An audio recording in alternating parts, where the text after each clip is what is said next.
YouTube, what up? So in today's video, we're going to be showing you how to change the radiator on a Pontiac G8 with a 3.6. So V6, not a V8.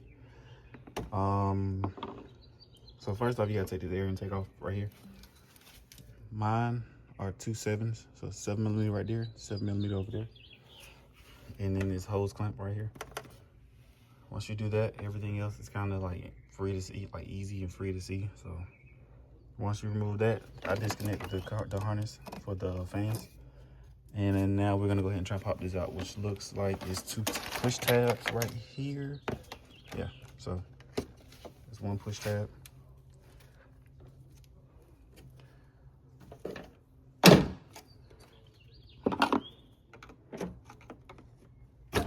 Yeah, so like that there.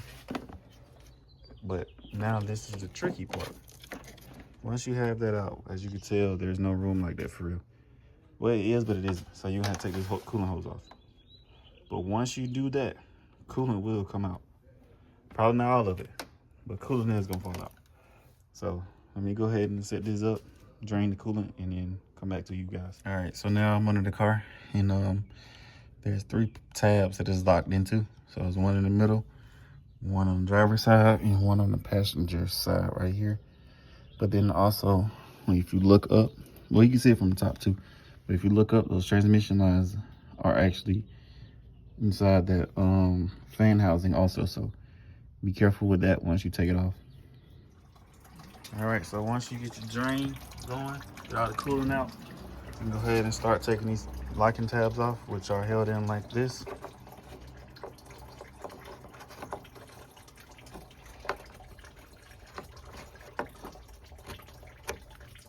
Sorry, I can do it wind, but it's held in like this, but it's a locking tab inside of here. So what I did right there, what I did was I used this flat head.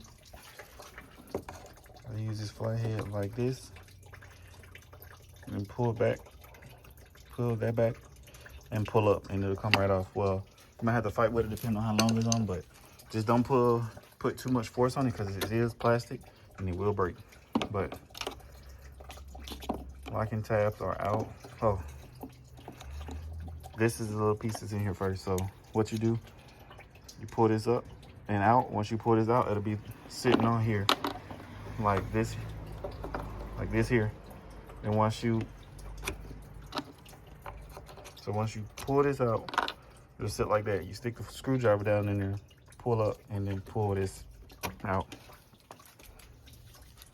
So let's go ahead and try and get this fan assembly out and go from there. All right, so now once you have your fan assembly out, now you're exposed to everything you need to see to get this radiator out. So right now we're gonna worry about the bottom stuff. So 2 transmission lines, coolant hose at the bottom. I already had to change this clamp, so I'm just gonna remove mine from right there. But you probably can remove yours from right there also, because it's a lot easier to get to versus right here. Because GM thought it was a good idea to put the clamps facing the subframe. So it's gonna be a task to get that out. Or you could disconnect the clip, because this is like a push style clip from like BMWs. You can't really see it, but you push the tab in and pull it and it'll pop off. But I'm not doing that due to the fact that I already did that one right there. So we're just gonna go ahead and do that. But yeah, take your lines off at the bottom, take that coolant hose off. And then up here at the top, like I said, this one was already removed due to the fact that the radiator fan assembly was sitting right here and it had to come off to get it out. So let's go ahead and start breaking this bad boy down. Okay, so coolant hose off. You know, of course, coolant hose is off. But down here, these are actually pull style locking pins. You just pull them and they you know, free up the hose, free up the line, and you'll just pull the line. So once you pull that locking pin out, or locking tab, whatever it's called, out, then the transmission lines will just come out with a little bit of persuasion. Sometimes they pop out on its own, but this car, I'm pretty sure it hasn't been out since probably 2009, because it looks like it's the original radiator. So might need a little persuasion. So yeah, on both of them is like that. So what you do, Get you a little pick. Anyone. It could be a straight, 90 degree, whichever. Get in there, pull that pin down, pull that line off. All right, so I know some of y'all gonna have the same issue that I had, that I'm having, so I'm gonna show y'all. So on these cars, the fucking condenser sits in the housing of the radiator. So if you go to try to take the radiator out and you're trying to look and see what's holding it in, it's this shit. Granted, I already pulled it out, but this one is a little dirty on this side, so let me show you this side. That shit right there, that square rectangular piece will be sitting in this hole right here. And so when you go to pull it up, it's gonna pull the whole fucking condenser and this. So just remember, or just look and see if it is. Me personally, I'm probably not gonna sit this back in there. I might, as a matter of fact, just cut a slit in the opening just so it can slide forward. But I'm not putting that shit back in there. That's stupid. All right, so now since we got the old one out, you wanna match your old one and your new one up. So I'm gonna spin it and show you guys.